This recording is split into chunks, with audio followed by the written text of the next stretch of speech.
करो जगत ना जयवंत वर्तो ओंकार नाद जिननो जयवंत वर्तो जिनना समो शरण सौ जयवंत वर्तो ने तीर्थ चार जगमा जयवंत वर्तो नमो तीर्थ नायक ने नमो ओंकार नादने ओंकार संगर्यो जेणे नमो ते कुंद कुंदने अहो उपकार जिन वर्णो कुंदनो ध्वनि दिव्यनो जीन कुंद ध्वनि आप्या अहो ते गुरु काननो कुंद कान ध्वनि आप्या अहो ते भगवती माताओनो।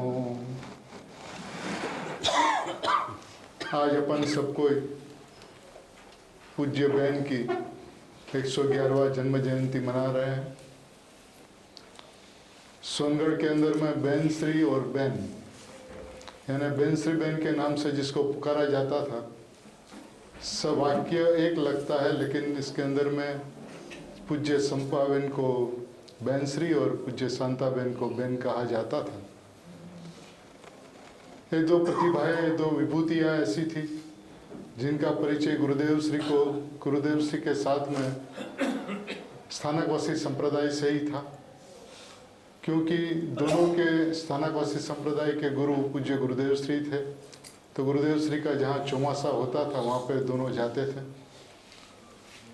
पूज्य गुरुदेव श्री ने शांता बहन को आदेश दिया कि आप चंपा बहन का परिचय करो। दोनों का परिचय हुआ। मानो ऐसा युग जो आने वाला था शीघ्र ही, जहाँ पे त्रिपुटी संतों एक साथ सोनगढ़ में विराजमान होकर जैन दर्शन की महाप्रभावना का युग जो चालू होना था, उसका सुमेल पहले से ही हो गया। सही माने में देखा जाए तो तीर्थंकर पुरुष जहाँ विचरते हैं, गणधर पुरुष वहाँ पे न हो तो ओम ध्वनि ही नहीं खिलती।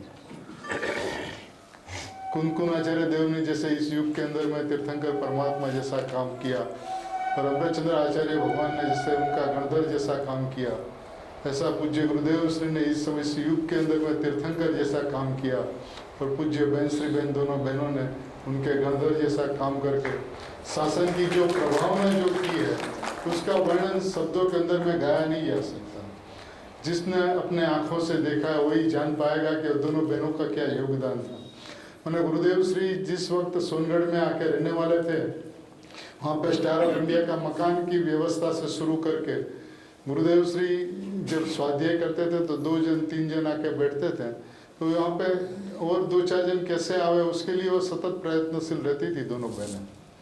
और यदि कोई बाहर से कोई मेहमान आशंका से क्या कांजी स्वामी क्या करते हैं वो देखने के लिए, कांजी मुनि क्या करते हैं वो देखने के लिए सब कोई लोग आ जाते थे, तो उसको अपने घर पे जहाँ पे रहते थे वहीं पे ऊपर में वो लोग को ठहराने की व्यवस्था, खाने पीने की व्यवस्था, भली भांति उसको कोई तकलीफ नहीं और हमारे गुरु को सुने, इस भावना से उन्होंने अपना सब कुछ मतलब उस युग के अंदर में उनकी जो भी संपत्ति थी रुपये के रूप में या गहने के रूप में, सारा का सारा न्योछावर करके उससे गेहूँ चावल ला के जो मेहमान आते थे उसको खिलाती थी, पिलाती थी, उसका देखभाल रखती थी। मैंने जिन्होंने आज अपन गुरुदेव की जो प्रभावना का युग जो देख रहे हैं, उनके नींव के अंदर में 2 बहनों ने जो कार्य किया है इस युग के अंदर में अद्भुत से अद्भुत कार्य, अलौकिक से अलौकिक कार्य। गुरुदेव का प्रभावना योग जो पूरा विश्व भर में हुआ, गुरुदेव के जो विहार की जो घटनाएं घटती थी, प्रोग्राम बनता था, उसमें नेमीचंद जी, बाबू भाई और दोनों बहनें 4 जन बैठते थे सोनगढ़ के अंदर में। 3 महीना आगे से पूरा प्लान होता था, कहाँ जाना, कैसे जाना, कितना दिन रहना, वहाँ से कैसे आगे चलना। और आश्चर्य की बात तो यह थी कि जब गुरुदेव श्री का विहार होता था तो जिस दिन गुरुदेव कलकत्ता आने वाले उसके आगे दिन दोनों बहनें पहुँच जाती थी। पूज्य गुरुदेव श्री की सारी व्यवस्था उस तरह से बॉम्बे है तो बॉम्बे आगे पहुँच जाती थी। किसी भी स्थान पर एक दिन आगे चलती थी और गुरुदेव को कहीं भी किसी भी प्रकार का कष्ट नहीं हो, मुश्किलें नहीं हो, उसके आत्मा आराधना के अंदर में सारी सुविधा सोनगढ़ की तरह उपलब्ध हो, ऐसा सारा का सारा प्रयत्न उसका रहता था। ये तो बात मैं व्यवहार की करता हूँ, लेकिन निश्चय से देखा जाए तो वो जो दो बहनों ने जो भरत क्षेत्र के भव्य जीवों को जो दिया है, ऐसा कहा जाए कि गलथुती के अंदर में आत्मा को पिलाया है। हम लोग तो छोटे छोटे थे, 4-5 साल के, तब से सोनगढ़ गुरुदेव के पास में दोनों माताएं के पास में जाते थे। पूज्य बहन श्री को हम मोटा मासीबा कहते थे और पूज्य बहन को मासीबा कहते थे।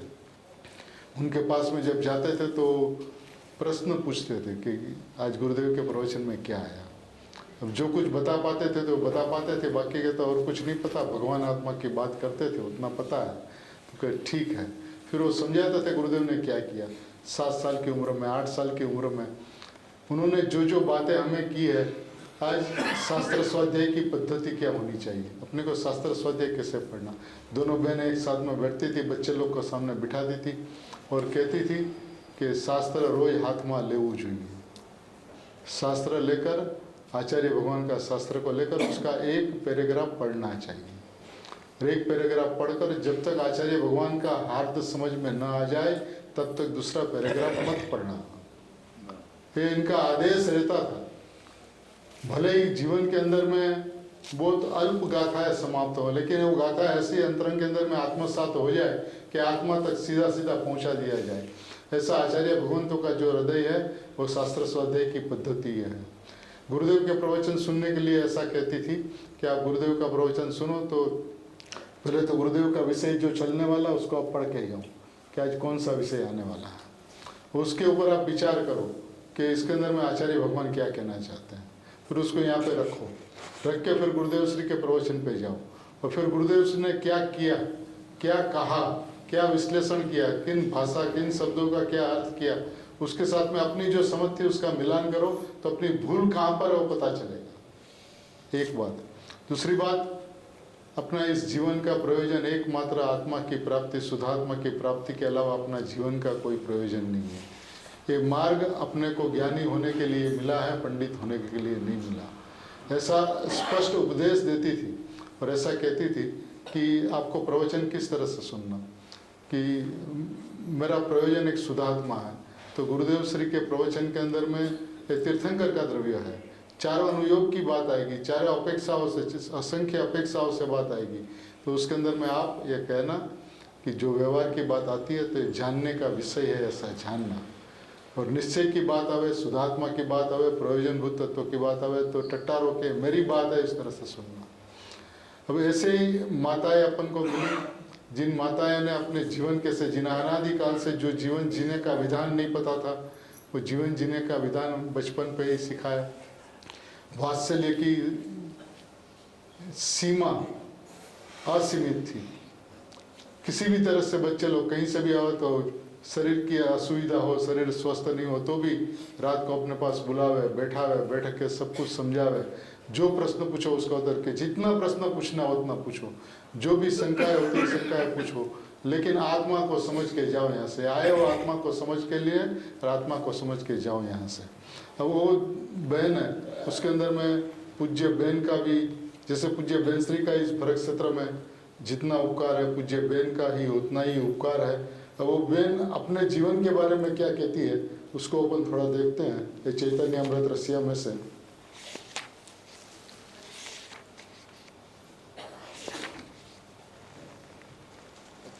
उनका पुरुषार्थ कैसे बढ़ा,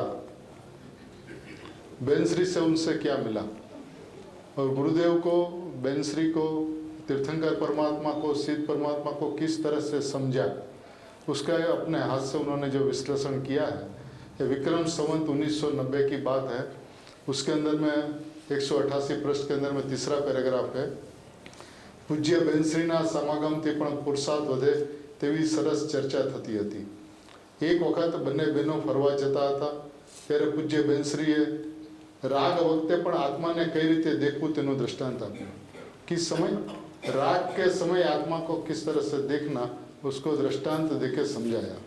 जैसे स्फटिकमणि स्वभाव से तो सफ़ेद ही है, परंतु उसके सामने जासूद के फूल रखने से उसकी लालाश दिखती है। फिर भी वो लालास उस वक्त स्फटिक तो सफ़ेद ही है, लालास के समय भी स्फटिक तो सफ़ेद ही है। ऐसे शुद्धात्मा को स्वभाव से देखिए तो शुद्ध ही है, लेकिन उसमें तो होती राग द्वेष की परिणति को लेकर वर्तमान में अशुद्ध दिखता है, परंतु ऐसी अशुद्ध परिणति के वक्त उसके सामने न देकर शुद्ध चैतन्य तरफ दृष्टि देते ही शुद्धात्मा शुद्ध ही दिखता है। मैंने जिस वक्त राग के ऊपर तेरी दृष्टि है, उसकी दृष्टि को हटा कर शुद्धात्मा की तरफ दृष्टि करे तो शुद्धात्मा शुद्ध ही दिखता है। उसी वक्त दिखता है जिस वक्त राग है, उस वक्त जिस वक्त स्फटिक मणि के अंदर में गुलाब के फूल की जाई दिखती है, जासूद के फूल की जाई दिखती है। जाई जो है, लालास जो है जासूद के फूल के साथ अभिन्न है, स्फटिक मणि के अंदर में कुछ नहीं। स्फटिक मणि के अंदर में तो सब स्फटिक स्फटिक और सफ़ेद का है। उस तरह से राग के सामने नहीं देखते। देखिए उसका विधान बताया कैसे करना।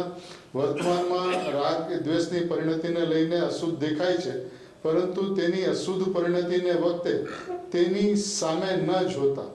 उसका विधान क्या है? राग द्वेष के परिणाम के समय राग द्वेष की तरफ नहीं देखते, शुद्ध चैतन्य तरफ की दृष्टि देते ही शुद्धात्मा शुद्ध ही दिखता है। ऐसी चर्चा से मेरी विचार श्रेणी जोर शोर से चलने लगी। तब आत्मा का निर्णय हुआ, ऐसा निर्णय हुआ कि अमुक समय में निर्विकल्प अनुभव होगा। जहाँ वस्तु समझ में आती है, वस्तु का ख्याल आता है। अब किस तरह से ख्याल है उसका भी उन्होंने जो वर्णन किया है मैं संक्षिप्त में बताता हूँ कि उसके अंदर में वो ऐसे कहते हैं कि सिद्ध को कैसा सुख होता है उसकी आज खबर पड़ गई, पता चल गया। हरेंद्र परमात्मा को कैसा सुख होता पता चल गया। गुरुदेव को अंदर में क्या हो रहा हमें पता चल गया। बेंसरी को अंदर में क्या हो रहा हमें पता चल गया। क्या पता चला? अभी निर्विकल्प अनुभूति नहीं हुई। लिखती है कि निर्विकल्प अनुभूति तो अभी थोड़ी दूर थी, लेकिन ऐसा निर्णय हुआ जिसके अंदर में आत्मा हमें भाषित हो गया कि आत्मा ऐसा है। मैंने साधक होने से पहले आत्मार्थी आत्मा की अनुभूति हो, उसके पहले एक परिस्थिति आती है जिस परिस्थिति के अंदर में आत्मा जैसा है वैसा ख्याल में आ जाता है। कैसा कि ज्ञानी विकल्प अनुभूति के पश्चात विकल्प में आवे तब जैसा ख्याल होता है, ऐसा ख्याल आत्मार्थी को अनुभव के पहले जब स्वभाव की दृष्टि से वो आगे बढ़ता है तो ऐसा आत्मा का ख्याल आ जाता है। लेकिन दोनों के बीच में अंतर क्या? ज्ञानी को आनंद का वेदन होता है, आत्मार्थी को आनंद का वेदन नहीं होता। लेकिन ज्ञान के अंदर में, अनुमान ज्ञान के अंदर में आत्मा जैसा है वैसा भाषित हो जाता है। ये बात कहते हैं। अंदर से निर्णय आयो तो एवो कि जरूर हवे सम्यक दर्शन थवानुं ज छे, माटे तेने कारण कह्युं। इसको कारण सम्यक दर्शन कहा कि अब ऐसा निर्णय हो गया। उसके लिए फिर तो यहाँ पे बहन ने जो लिखा उसकी मैं प्रत्यक्ष जो दोनों बहनों के मुख से हमने जो बात सुनी वो बताता हूँ। वो इस बात को लेकर चर्चा, बहन ने पूज्य बेंसरी को कहा कि आप थोड़ी कारण संकेतनी बात करो ना छोकराओं ने, गम से ही लोगों ने। तो बेंसरी ने शुरुआत की कि आप कलकत्ता से आ रहे हो, सोनगढ़ स्टेशन पे आप उतरे, आपको पता नहीं है स्वाध्याय मंदिर और गुरुदेव कहाँ पर है। तो आपने स्टेशन मास्टर को पूछा। स्टेशन मास्टर ने कहा देखिए सीधा रास्ता चला जाता ना, गांव पे जाता। जो गांव आएगा वहाँ पे आप दाहिना घूमना, वहाँ पे मोड़ पे गाठिया वाले की दुकान है, वहाँ से आप बायां घूम जाना। और बायां घूम के 2 गली के बाद में एक बड़ा रास्ता दिखेगा, यहाँ से आपको मानस स्तंभ दिखे ना, बस उस रास्ते पे आप चला जाना। और फिर चलते समिति आई दाएं हाथ पे, बाएं हाथ पे ब्रह्मचर्य आश्रम आया। फिर वहाँ से आपको स्वाध्याय मंदिर का ऊपर का छत है ना वो दिखेगा। उस स्वाध्याय मंदिर के अंदर में आप जाना, वहाँ पे बाएं हाथ से घूम के दाहिना जो कमरा है वहाँ पे गुरुदेव विराजते हैं। अभी क्या हुआ, आप स्टेशन से चलना शुरू किया, शुरू करके आप आश्रम तक आ गए। आश्रम के आपको स्वाध्याय मंदिर दिख गया। बहुत लोग ऐसे होते हैं कि अब स्वाध्याय मंदिर दिख गया तो हंसकारा करके बैठ जाता है, लेकिन आपको बैठना नहीं है। आपको तो स्वाध्याय मंदिर में विराजमान गुरुदेव चाहिए। तो आप चलना उससे आगे, उससे आगे स्वाध्याय मंदिर में प्रवेश करके गुरुदेव जहाँ पर जिस कमरे में विराजमान उसका पांव पकड़ के बैठ जाना। आश्रम से स्वाध्याय मंदिर देखकर हंसकारा मत करना। उसी तरह से जो स्वभाव के तरफ उग्र गति से चलता है उसको मार्ग के अंदर में जो आत्मा का एक ख्याल आ जाता है, एक निर्णय की ऐसी भूमिका आ जाती है जिसके अंदर में वस्तु व्यवस्था का ख्याल आता है, तो वहाँ पे हंसकारा करके बैठ मत जाना। ये तो मार्ग है, तो स्वाध्याय मंदिर में गुरुदेव के पास जाना है तो समिति भी आएगी, आश्रम भी आएगा, स्वाध्याय मंदिर का कंपाउंड भी आएगा, स्वाध्याय मंदिर भी आएगा, लेकिन आपको चलते चलना है, एकदम कहीं पे रुकना नहीं और गुरुदेव को पकड़ के बैठ जाना है। उसी तरह से आत्मार्थी को जब स्वभाव की तरफ चलता है तो मार्ग में आने वाली व्यवस्था है, लेकिन यहाँ पे रुकना नहीं है। आपको चलते चलना, भगवान आत्मा को जब तक नहीं मिले तब तक उग्र वीर्य से, उग्र पुरुषार्थ से उसके अंदर वो परिस्थिति कैसी आएगी। फिर उसका उसने दूसरा विश्लेषण दिया कि आप बाथरूम के अंदर में स्नान कर रहे हो, पूरा शरीर के अंदर में साबु लपेटा हुआ है, पूरा साबु से अपना पूरा शरीर चिकना हो गया, आपके हाथ से साबुन लपस गया, छूट गया। अभी तो साबुन पूरा शरीर, अब सब आपको साबुन को पकड़ना है, क्या करोगे आप? आँख में, मुंह पे, सब जगह साबुन लगा हुआ, तो आप पकड़ने का कोशिश करोगे, और हाथ में आएगा और लिपसते जाएगा, आएगा और लिपसते जाएगा। जोर से पकड़ लेना तो हाथ में आ जाएगा। उस तरह से जो आत्मा के रस से पूरा चिकना हो चुका है, जिसको आत्मा रस, आत्मा रुचि, आत्मा स्वभाव की प्रीति के अलावा और कुछ दिखता नहीं है, कुछ भासता नहीं है, कुछ समझ में नहीं आता, बस मैं ही मैं ही मैं बेन के शब्दों में हूँ, बस हूँ क्या छू, बस इसकी शोध लगाना, इसके पीछे पड़ना, रात दिन खाते पीते उठते बोलते। ये स्थिति हमारी जो हुई, जिसको स्वविकल्प स्व संवेदन कहते हैं, जिसको निर्विकल्प बोध कहते हैं, जिसको वचनातीत कहते हैं, जिसको भाव भाषण कहते हैं, जिसको कारण संकेत कहते हैं, ऐसी परिस्थिति आने के बाद में हमें 2.5 महीना लगा स्वभाव तक पहुंचने के लिए। लेकिन दिन रात खाते पीते उठते बैठते चलते फिरते एक भगवान आत्मा के अलावा कुछ रुचता ही नहीं था। यहाँ तक कि बहन बोली कि हम लोग राजकोट में थे, छोटा भाई मैंने मुकुंद भाई का, पहले सब 5-6 बहनें थी, उसके बाद में मुकुंद भाई सबसे छोटे थे। उनका जन्म हुआ तो माता उनको दिखाने के लिए क्या आई कि देखो तेरा छोटा भाई आया है, तो देखा ही नहीं बहन ने, उसके सामने ही नहीं देखा। बोले शांता तने शू थयुं छे? तो क्या शांता मरी गई है। क्या स्वभाव की तीव्रता होगी, क्या स्वभाव की उग्रता होगी, क्या स्वभाव की ऊर्ध्वता होगी कि उसके अलावा कुछ रुचता ही नहीं है। और झड़प मार के जहाँ स्वभाव की तरफ आगे बढ़ते, जहाँ स्वभाव में मैंपना हुआ तो उसको पूरा ग्रास पे ले लेना, पूरा झड़प लेना, पूरा ग्रास कर लेना उसको अंतरंग के अंदर में, तो अनुभूति होती है। ऐसी अद्भुत बात पूज्य बहन ने इस सब अपने शब्दों के अंदर, अपने भावों के अंदर में लिखा। उसके अंदर में ऐसा लिखा कि जब ये उपयोग की दशा उलट पुलट हो गई, अज्ञान दशा में ज्ञान की दशा का अंतर में एकदम पलटा हो गया, केवल ज्ञानी का स्वरूप समझाया, मुनियों का स्वरूप समझ में आया, गुरुदेव का स्वरूप जानने में आया। हमने बेनश्री से कहा कि तमारा आत्माનું स्वरूप મને સમજાણું, તમે અંતરમાં શું કરો છો તે મને હવે સમજાણો। मैंने पहले कहते थे कि गुरुदेव कैसे थे, तो गुरुदेव के बारे में बोला ना, गोरे गुरुदेव, ऊंचे गुरुदेव, परछन गुरुदेव, गरजती वाणी करते हुए गुरुदेव। लेकिन जब आत्मा की अनुभूति हुई तो ज्ञाय गुरुदेव तो है ही नहीं, जिसको हम देखते हो तो जड़ गुरुदेव है। ज्ञाय गुरुदेव का पता चला जब अपना ज्ञाय गुरुदेव का पता चलता है। जैसा ज्ञाय गुरुदेव का पता चलने का विधान पूज्य बहन ने अपने जीवन के अंदर में जिस तरह से आत्मसात किया, इसके अंदर में वो स्पष्ट किया है। अपन सही माने में देखें तो दोनों बहनों का जो उपकार है, ये सही में ब्रह्मचारी बहनों की माता तो थी। उनका जो बेटी, जैसे माँ की अपनी बेटियों के प्रति जो वात्सल्य होता था, ऐसा वात्सल्य, लेकिन इतना कड़ा अनुशासन कि जब दोपहर का टाइम में उसने पूरा रूपरेखा दिन के नित्यक्रम फिक्स कर दी थी कि आपको इस टाइम में स्वाध्याय करना, इस टाइम में एकांत में बैठना। तो दोपहर में चुपचाप अपने रूम से निकलती थी, सबकी खिड़की से झांकती हुई चली जाती थी कि अंदर में बहनें क्या करती है, सो रही है कि स्वाध्याय कर रही है कि चिंतन कर रही है। मैंने सारा का सारा देख रेख उनकी निगाह के अंदर में होता था। और फिर कोई भूल होता था किसी से तो डांटती नहीं थी, प्रेम से वात्सल्य से, बापू તમે મા બાપનું ઘર છોડીને, પૈસા ટકાને બધું છોડીને એક આવા નાનકડી રૂમની અંદરમાં રહ્યો છો, કોના માટે? આત્મકલ્યાણ માટે ને। તો આત્મકલ્યાણ તો આત્માની સમીપ જવાથી થશે ને, આત્મા સમીપ સ્વાધ્યાય કરવાથી, चिंतन करवाती, मनन करवाती, ऐसे परम वात्सल्य से समझाती थी। ऐसी माताएं मिलना है मैंने जीवन के अंदर में कितनी धन्यता हो कि जो अपने हाथ से आपको आत्मा रस को पिलाकर आत्मा तक ले जाए, ऐसी माताएं अपन को मिली।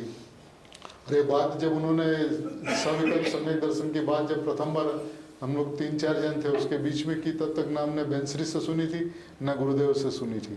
और ये बात बता करके हाँ कि आप इसकी चर्चा मत करना। मैंने कहा ऐसा क्यों? इतनी अच्छी बात है कि ऐसा मार्ग के अंदर में होता है, निर्विकल्प अवस्था होने की वजह से। गुरुदेव कहता नहीं कोई ने ગુરુદેવ ન કહે ને ત્યાં સુધી આપણે કોઈને નહીં કહેવાનું. ગુરુદેવ કે પછી કહેવાનું, એ પહેલાં કોઈને નહીં કહેવાનું. અમે કીધું છે એમ પણ નહીં કહેવાનું. હું બેન શા માટે? તો કે આ બધી એવું છે ને કે रास्ता में सब आता तो है, अब आता है कोई रुक न जाए, अटक न जाए, इसलिए इसको ज्ञान कराया जाता है. लेकिन कोई इसी का आधार लेकर रुक जाए तो फिर हमें तो बहुत तकलीफ होगी, इसलिए आप किसी से बात मत करना. फिर दोनों बहनें साथ में थी तो फिर बहन ने बहनश्री से सारी बात कहलवाई. फिर दोनों बहनों के पास से सुनने के बाद में कुछ 15 दिन के बाद में ऐसा योग हुआ कि हम लोग 3-4 जन गुरुदेव के पास में गए थे. गुरुदेव ने सारी की सारी बात बताई, ऐसा मार्ग है लेकिन शास्त्रों के अंदर में नहीं है ना, तो इसलिए हम लोग इसकी ज़्यादा चर्चा नहीं करते हैं. आप लोग भी चर्चा मत करना, लेकिन आत्म पोषण के लिए इस बात को अपने जीवन के अंदर में उतार लेना, पी लेना. पूज्य श्री गुरुदेव कृपालुदेव के मुख से अमृतमय वचन 101 के पृष्ठ के अंदर में है. आ बने बहनोनी ज्ञाननी ताकातनी तो શું વાત, અહો એના જ્ઞાનની તાકાત, એ જ્ઞાન જ્યારે ફાટશે ત્યારે ફડાક કરતો ખીલી જશે. पूज्य गुरुदेव श्री ये दोनों बहनों के बारे में क्या कहते थे, इसमें लिखा, क्षणवार में तो केवल ज्ञान लेसे, ज्ञान जब फटेगा तो फटाक करके खिल उठेगा, और क्षणवार में तो केवल ज्ञान लेगा. दर्शन विशुद्धि तो खरी, એ દર્શન વિશુદ્ધિ ઉપરાંત જ્ઞાનની તાકાત પણ ઘણી, જ્ઞાનની निर्मलता પણ ઘણી.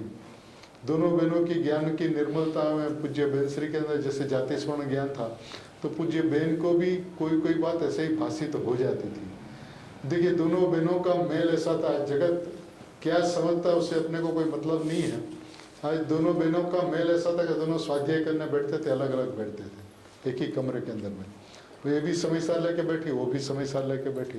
और फिर जब स्वाध्याय में अपना दोनों का चिंतन मनन स्वाध्याय हो गया तो बहन श्री बहन को पूछते आपने कौन सी गाथा का स्वाध्याय किया, क्योंकि मैंने तो 11वीं का था. तो बहन बोलते आपने कौन सी, तो बोला मैंने भी 11वीं. तो दोनों का सुमेल भी ऐसा होता था कि स्वाध्याय भी एक साथ में, विचार भी चले तो कुछ एक साथ के अंदर में. जैसा विचार चला वैसा गुरुदेव की वाणी में फिर वही बात आती थी. तो कहती देखिए अपने जैसी बात कहते हैं ना, जैसे विचार करते हैं, जैसा चिंतन करते हैं, गुरुदेव की वाणी में भी ऐसा है. गुरुदेव की वाणी का श्रुत प्रभावना का योग ऐसा था, श्रुत लब्धि ऐसी थी कि आप जो भी विचार करके जाओ और आपका कोई भी प्रश्न लेके जाओ और गुरुदेव की वाणी के अंदर में उसका उत्तर न मिले, ऐसा आज के दिन में भी नहीं हो सकता. गुरुदेव के समय में तो नहीं होता था, लेकिन आज के दिन में भी आप कोई प्रश्न लेकर आ जाओ और गुरुदेव का जो भी विषय चलता हो, जो भी प्रवचन चलता हो, उस प्रवचन में आपका उसको उत्तर न मिले, ऐसा आज तक मैंने एक भी प्रसंग किसी से सुना नहीं है. व्याख्यान में नया न्याय आता है तो सुनते सुनते उनकी आंखों की चेष्टा ऊपर से उनका उत्साह और विनय दिखाई देता है. इनकी आंखों की चेष्टा भी अलग प्रकार की, जाने थीज गए हो, जाने ढीम हो गए हो. હવે શાંતાબેન એમના આત્માની કેવી પાત્રતા અને સાથે એમના પુણ્ય પણ કેવા કે એમને આવા ચંપાબેનનો योग મળી ગયો. ચંપાબેન સાથે શાંતાબેન સિવાય બીજું કોઈ ભક્તિમાં ભળી ન શકે. એ બંને બહેનો તો એક જ કહેવાય. એમના શરીર બે છે પણ જીવ એક છે.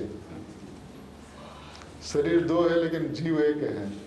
क्योंकि एक प्रसंग हमने अपने आँख से देखा था, जब बहनश्री को बुखार था तो जिन मंदिर में दोनों बहनें दर्शन करने गई, जब बहन और बहनश्री दोनों उतर रहे थे तो बहनश्री को वीकनेस काफ़ी थी, तो बहनश्री का हाथ पकड़ के सीढ़ी उतार रही थी और गुरुदेव अपने कमरे में खिड़की से दृश्य देखा.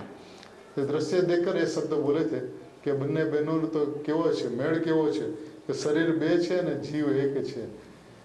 इतना ही नहीं उसका कहता हूँ पता है, तुझे पता है आ भारतનું શાસન છે ને એ જવાહરલાલ નહેરુ ચલાવે છે, અને શાંતાબેનની શક્તિ એવી છે ને कि एशिया शासन चलावी से. गुरुदेव को मुखारबिन से डायरेक्ट सुनी हुई बात है कि उसकी अनुशासन शैली ऐसी है, अनुशासन वो इतना उनका बढ़िया है कि वो पूरा एडमिनिस्ट्रेशन के अंदर में एशिया का शासन चला सके, ऐसी उसकी शक्ति है. एक शरीर में तो अनेक जीव हो, परंतु आ तो बे शरीर में एक जीव है, एमनो एवो अंतरनो मेल है. पूज्य गुरुदेव ने कितनी बार अपने प्रवचनों के अंदर में भी कहा कि आ बेन અને બેનશ્રી બંને અમે જ્યારે તીર્થંકર થશું ત્યારે અમારા ગણધર થઈને મોક્ષમાં જશે. अपन गुरुदेव के संतान, बेनश्री बहन की माताओं के संतान पूज्य गुरुदेव श्री का जब समावसरण लगे तो देखिए नियम ऐसा होता है कि किसी भी प्रोग्राम के अंदर में राष्ट्रपति आते हैं तो मेयर सबसे पहले आते हैं, चीफ मिनिस्टर उसके बाद में आता है, प्राइम मिनिस्टर उसके बाद में आते हैं और फिर प्रेसिडेंट आते हैं. तो अपने इस युग के अंदर में गुरुदेव श्री जो मिले वो सही माने में देखा जाए तो शासन विधाता ही थे। और जब वो सही में वो तीर्थंकर का द्रव्य जब तीर्थंकर होगा वो समोसरण में विराजमान होंगे तो उसी समोसरण में हम सब कोई भी होंगे। गुरुदेव तो तीर्थंकर होकर असंख्य अब्जों वर्ष तक ओमपुरी खिरेगी और असंख्य अब्जों जीवों को साथ में मोक्ष ले चलेंगे।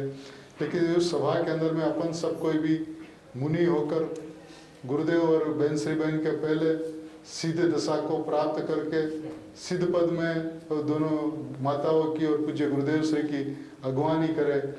स्वागत करवा सिद्धपुरी में छे तैयार इसी भावनापूर्वक सिद्धपुरी में पूज्य गुरुदेव श्री का और पूज्य भगवती माताओं का स्वागत करते हुए इसी मंगल भावना के साथ में पूज्य भगवती माता के चरणों में अनंत अनंत हम और आपके सबके तरफ से वंदन करते हुए गुणानुवाद करते हुए हम सब साथ रहे और अंत तक मुनि दशा धारण करके सभी कोई मोक्ष दशा को प्राप्त हो इसी मंगल भावना के साथ।